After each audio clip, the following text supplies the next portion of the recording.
Aloha, everybody. Aloha. Welcome back to Roots of Barbering.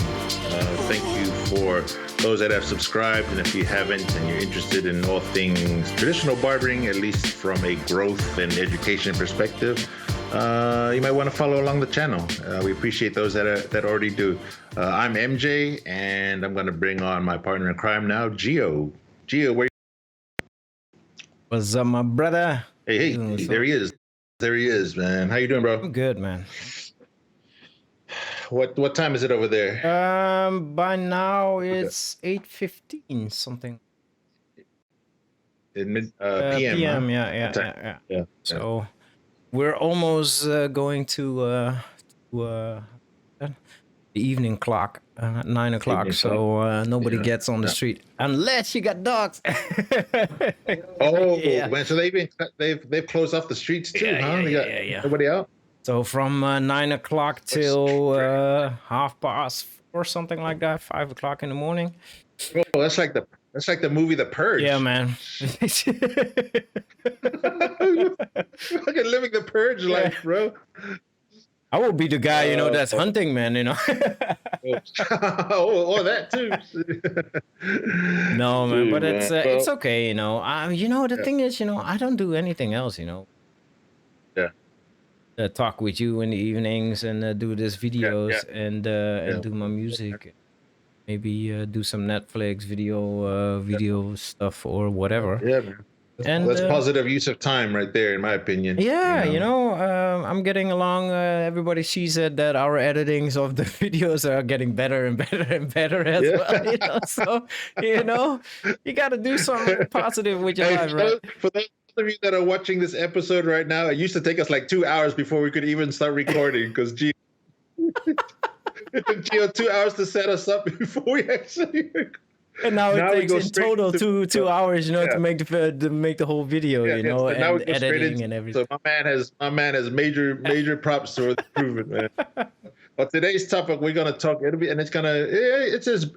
a brief one, but I think it's a valuable one, and it's all about the need to save money. And we talked about it in a previous episode. About the pandemic and a lot of people getting caught without any savings. So we want to just give some of the basic advice that at least Gio and I do as barbers on how you can start putting money aside for yourself so that if another rainy day comes, you got something set aside for yourself, Yeah. So how do you do it? Yeah, man. So like, first of all, and I have no problem saying. Sorry. You good? Yeah, I'm good. I'm good. Yeah, man. I think so. First of all, like once I became a barber, and this is important, when I first became a barber, when I started going to school, just to give the background story, I went to school. Sorry, Jesus Christ. I just keep on smoking, man. I should stop smoking, man. I'm just getting coughs, man. That stuff. There's a Surgeon General warning on that cigarette on the cigarette box that says don't smoke, man. It kills you. It gives you coughings and shit, man. Everybody would say like, "Hey, you got corona, man." No, I don't. I smoke a lot, man. So sorry. No, you're good, man. So anyway, when I started becoming a barber and I went to school for it, I went full time. I was getting paid unemployment benefits. Well, what the government pays you when you're not working, right? And they'll pay you X amount of money if you still go to like a trade school, right?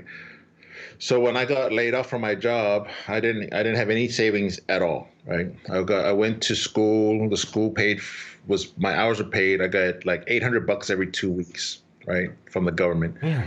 So I told myself when I'm going to school, like if I can make, as a barber, if I can make $800 every 2 weeks, if I live on this for like over a year, I should be fine, right? So a year plus went on. I got all my licenses, got my I got the schooling out of the way, and for that year and some change, it was still $800 every 2 weeks.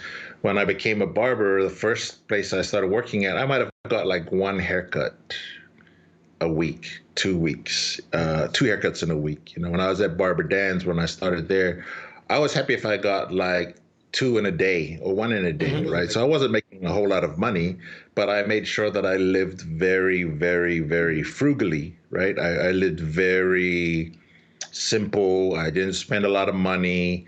If I bought clothes, it was from like Goodwill, or if I bought food at the grocery store, it was never the name brand. It was always like the bottom shelf, the no name brand.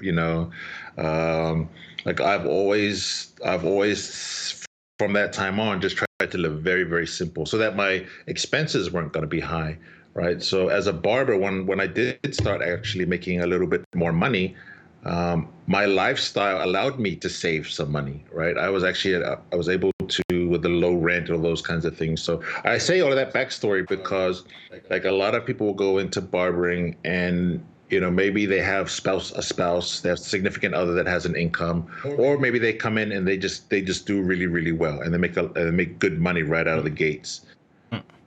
But because they haven't struggled necessarily, or maybe they've struggled before, but now you have an influx of cash that they never had before. They feel that they can live the lifestyle of someone that's making a lot of cash. And I think that's where, we talk about savings and putting money aside, but I think that's the catch that gets a lot of barbers into a lot of trouble, right? Because prior to the pandemic, I saw a lot of barbers making what looked like they were making good money. There was some guys that used to work in my shop and not there that were making really good money, but I saw that they weren't saving. I saw that they were spending it on like clothes and boots and stuff like that, but weren't depositing it, weren't keeping track of the money they were making. So for me, it was easy for me to, whatever excess I made over $800, I'm like, oh, save it, right? If I made more than $800 in those 2 weeks, or more than $400 a week, whatever I made extra, save it, save it. So um, that's the mindset that I've had. And I still, to this day, even though I make more than $800 every 2 weeks, I still live like I'm on unemployment. Uh, um, that's a hard transition for some people to make, and it's a hard pill for people to swallow. So, well, I'm not going to buy, I'm not going to buy used clothes that somebody else bought or used to wear, or I'm going to buy like the nice car, the nice truck that I really want, that brand new 2021 edition. Like all my cars, I've bought them used off of like Craigslist. I paid cash, so there's no car note, so I don't have any monthly debt outside of just my rents. And that's big in terms of allowing someone like myself or someone in the trade like us. And I don't have a second source of income. It's just me, right? I'm not married. I don't have any spouse or anything like that. So it's important for me to live this way so that I won't have to depend on anyone when a pandemic hits. I know that I've taken care of myself, and for my kids, that I've put more than enough away to take care of these emergencies, right? I think that's something I hope that barbers that have been sort of exposed during this pandemic can learn from if they didn't have enough saved. It's like this career rouse is not for us. We've talked about it in past episodes. We're not supposed to be we're not going to become millionaires. Maybe it's possible, but barbering is just it's service work. So if you live like a servant, you know. And get paid like the master. I mean, not to use those terms in this kind of cultural economy, but like you can do well for yourself, and you can live well, and you can eat a steak every once in a while, and you can have an expensive cup of coffee every once in a while, and you can buy a nice pair of boots once in a while, and you can save up enough so that you can buy your dream old school car if you want to. There's a lot of freedoms that are allowed to us, but like saving, man, and living below your means is so important. I know that was a long-winded story, but I think it's important to see that people might see me on Instagram and think that I live some kind of life or whatever, but I live a very frugal, on purpose, right? On purpose. So Yeah, when I was a youngster, I always wanted to be fancy and a hip kind of dude. yeah, But I was searching in my own life as well, and I did other stuff as well, and that was not legal stuff. So, for me, when I needed something, I sell this or sell that, and then that yeah, learn from that as well. That's the action that I did. But yeah, I pay my dues for that, right?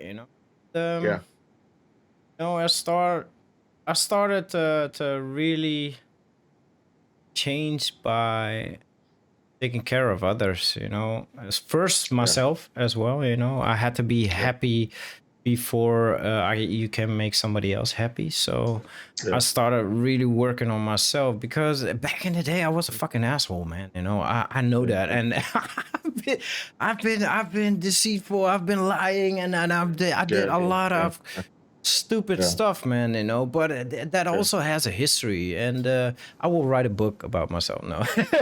Yeah, man. All right. But you know, the thing is, it's kind of like, you know, everybody has his cross to walk with, right? And I did that as well. And I always like fancy kind of things, but then in the end, when I reached my mid-20s, who the hell do I do this, man? Does it make me happy? I lost my mom, I lost my family, a lot of family and stuff and everything, and I got everything, every brand, you know, on myself. But does it make me more as a Geo as I am without it? And I was like, no, man, you know, I like my suits and stuff, but I got a lot of suits, you know, the secondhand, because I got them from my grandparents or anything like that, because some suits are from my grandpa, you know. But, you know, I don't have to dress up with the best brands or anything. No, I need to dress up properly that I feel good, you know. When I look in the mirror, that I think like, hey, man, that's G. And it's been a long road, man, you know, because the thing is, if you want to change in your life and adapt to your own, you have to confront your mirrors, right? And confronting mirrors is not always that nice, right? Because you will hear some things that you really don't want to hear, because you always been hiding for it. And yeah, that was not a very nice experience, but it was a good experience. It was a life-taking experience, you know. And you know, after my mid-20s, you know, a lot of people thought like, what the fuck is wrong with you, man, you know? And who are you? Who's this person now, you know? Because they were used to seeing somebody else, right? You know? And it took me years, man, you know, to have the therapy, you know, all that kind of things. But it allowed me to project myself as the real me. And it wasn't a nice trip, man, you know, because finding out the truths of yourself is really confronting, and it's not nice, and it shouldn't be nice, because you did a lot of damage to other people as well, right? I mean, if you want to change, you got to face your demons. Yeah, you know? man, that's how it is, right? So for me, my mental health wasn't that really good, man, you know. And you know, I had some sad things going on in my life as well. I wanted to, you know, jump off a building, run before a train and everything, but you know, when somebody did that in my family, things started to change, because then I saw how much sadness goes around and how much people are hurt by that. So I said to myself, I ain't gonna do that, man. I'm not gonna give my family those tears, you know, because it's unbearable for a lot of people, you know, that you leave behind, right? You know. And I gotta change myself. So I did that, and then I started to work on me. How do I present myself as me, as a whole person, as a loving, caring person, right? And that took a couple of years, but that's where I found out that, hey, man, you know, it doesn't matter how you look. If people don't accept how you look or who you are, they aren't the people, you know, that you want to work around with and want to have in your inner circle.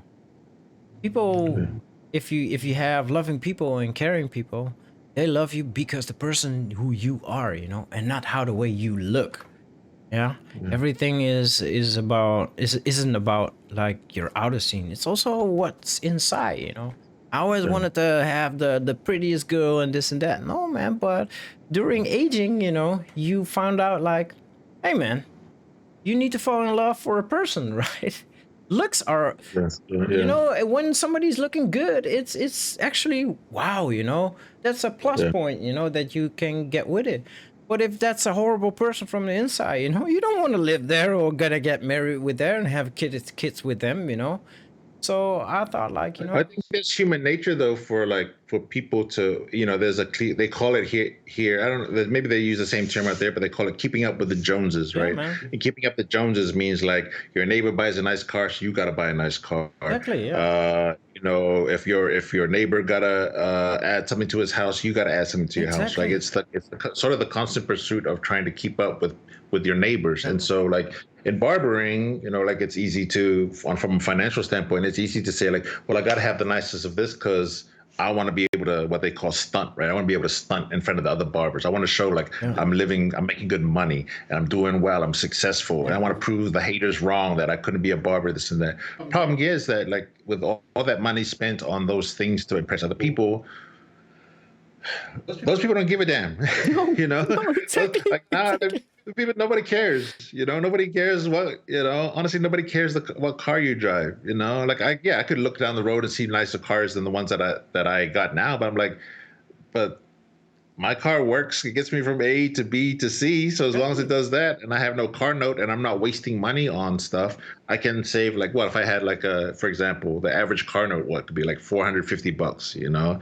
Like some barbers are out there paying $450 plus on a car that they can't even afford right now anymore, right? On top of their rent, on top of whatever else that they spend their money on outside of like taking that money and putting into savings, right? So. Um, yeah, it's easy, I think, but it's common. It's throughout the barbering industry, and you see a lot of it, right? You see like the barbers, and there's no look. If you can afford it, by all means, go out and do it, right? If you can afford 450 on a car note, and you're not struggling through the pandemic, and you have more than enough saved, please enjoy what you make. Spend what you make. It's a personal choice to live this lifestyle of keeping things simple, Yeah, yeah, not having any debt so that I can save more. And the benefit of that has helped me during this pandemic where I haven't been stressed. I've been able to continue living life as if there was nothing, right? yeah, man. So it comes like, how do you save? And if you don't worry about keeping up the Joneses, it is then okay for you to say, well, I'll buy from the thrift store and I'll buy used clothes and I'll buy this used car and put more money away for a rainy day. And guarantee you after this pandemic, more rainy days are going to come. And that's the thing, that's what I found out later on. You don't need to have the fanciest stuff and all that kind of things because it's better, to save your money, and with everything you don't have a prescription on or whatever, it saves you $7 or $10. Yeah. Because 10 things of $10 is $100, right? Oh, and $100 is a lot of money, man. That's a whole week of food, And I already knew I could have started my own shop before, but I knew I wasn't ready for that, man. I was living my life and partying and do all the stuff, Man, if I didn't do that and I was really conscious about what my expenses were, I had a lot of money, man. Damn, yo, I could have bought a house already. But here's the thing, I didn't have no knowledge. It wasn't taught me, and a lot of people, have the same problem with me. When things are not been taught or said to you, you cannot learn it, right? And you have to find out the hard way. So for me, I learned that, but eventually, when I started the own business and things, and I work for companies and everything, and I saw how people did some things, they save money and this and that. I'm like, damn, man, I should have done that 15 years ago, So there's a lot of us that have that regret. Like when I got laid off in the first recession, I'd worked 17 years in corporate for other people. For 17 years, I had nothing saved. And it was sickening. I was sick. Yeah. So I was like, that's why I was motivated to, when I changed this, like I was never going to be in that position ever again. It's when we talk about savings, and the biggest thing I think when it comes to savings as barbers is discipline, right? Is you have to be committed and disciplined to save. You have to set a number for yourself and go for it, and be committed to sticking to that no matter what happens, right? And hopefully, if you're someone that's watching this and you can look back and realize like, man, I was balling. I was making good money before 2020 hit, man. And where did it all go? Then this is the moment of change for you to commit to changing that lifestyle so you can have like a save first mentality. Still enjoy, of course. Yeah, enjoy it. You work hard, so enjoy some of it. Of course. But it's important to have a plan. So my plan would be to like first know how much you make, right? So for my barbers, we have a system now that tracks how much they make daily and weekly, so they can print out their own reports. But before that, when I first opened, I learned from my mentor Barber Dan to have a like a notebook next to you or a tablet and write down every day like what you make in services and what you make in tips, right? And then every day you total that up and you write that total to the next day, so that at the end of the week you can actually see how much services you've done, how much you've had to pay out to the shop, be it in your booth rent or in your commission, and how much you've made in tips, right? So a lot of barbers, because it's a cash heavy, right? And they work by walk-ins, maybe not even appointments, but like they're cash heavy. So at the end of the day, they just kind of put it all together, fold it, put it in their pocket, right? But they don't have, they say, well, I guesstimate I made about 400 today, right? Maybe I made 300, maybe I made 5.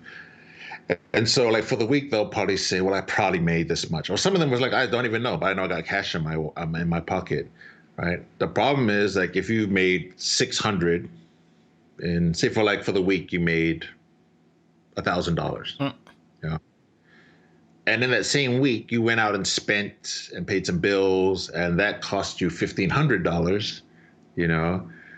Where are you scrambling to make up the difference? Yeah, exactly.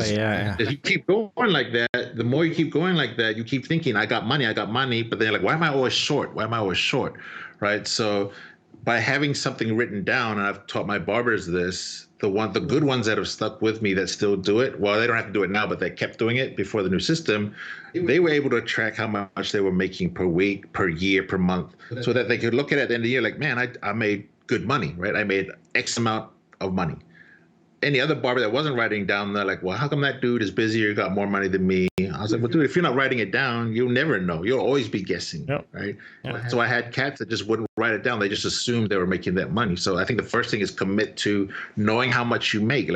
And if you don't, you'll always be short. You're always going to be short. It is. And, I found out when I went to the States as well, going out there for food costs a lot of freaking money, man. Yeah. In Holland, it's with a tenner, you can have decent food, warm food, and everything. You got Asian food, whatever, and it's pretty much good food, a lot. Yeah. But every day a tenner is also $100, a week, and $100 a week, that's a lot for money, man.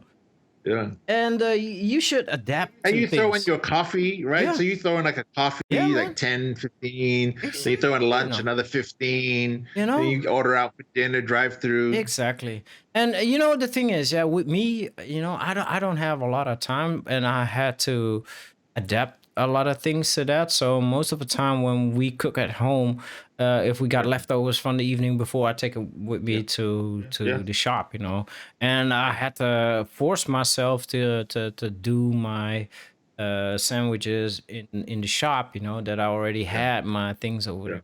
Sometimes, I just buy a $3 or €3 kind of food things, from the Albertine, and I put it in the microwave, and it's so good. As long as I got food, if it's cheap or whatever, I don't care. But I need to figure out, that I don't spend too much money, what I earn, right? And I think, sometimes there were like days, I spent more on a day, on food. It's easy. Yeah, it's easy. So easy. It's so easy if you're not tracking that kind of stuff. If you're not conscious of it, right? Exactly. So that's definitely my big advice would be like that barbers out there have to commit to the change. They have to commit to a plan. And one of the biggest things is commit to knowing how much you actually make versus how much you have to spend, right? Exactly. And that comes with making a budget. But I think we should all have, if not on paper, we should know how much you have to make each month to cover your expenses, right? You can find out every week, right? You know, you already know, like if you got a full-time barber, if you're a full-time barber and you know what your good days are, like Yeah. for instance, you get like 3,000 a month. Yeah. You already know, like you got 4 weeks. In the first 2 weeks, you have to have this kind of amount to like pay your rent, pay your chair rent, get your products, and break even. You know, Yeah. if that and the rest after that, that's leftover money, right? You know, well, most of the times, you know, if you do it in 3 weeks and the last week is just for you, you already know, like, okay, this is what my leftovers are. Take half or a quarter and put that in your saving money. Yeah. And that saving money, don't fucking touch it, you know? Oh, Don't touch it. Whatever you do, if you don't have nothing to eat or anything, do something else, but leave that save money. You know? Let that build, man. I'll tell you what, like it becomes a game. It becomes like the challenge in a game when you start seeing it increase. And then you're saying like, okay, how much can I increase it to? Right. Yeah. And the more that you see your savings grow, the less you want to touch it. Exactly. Right. And then the more conscious you start to get about how you spend the money. Like, do I really want, is this a want or is this a need? Yeah, exactly. Right. Because if I have to tap into this, like, oh, I worked too hard to save this. Right. So at least for me, that's how it was. That was the game over the years, was like, how far can I build it?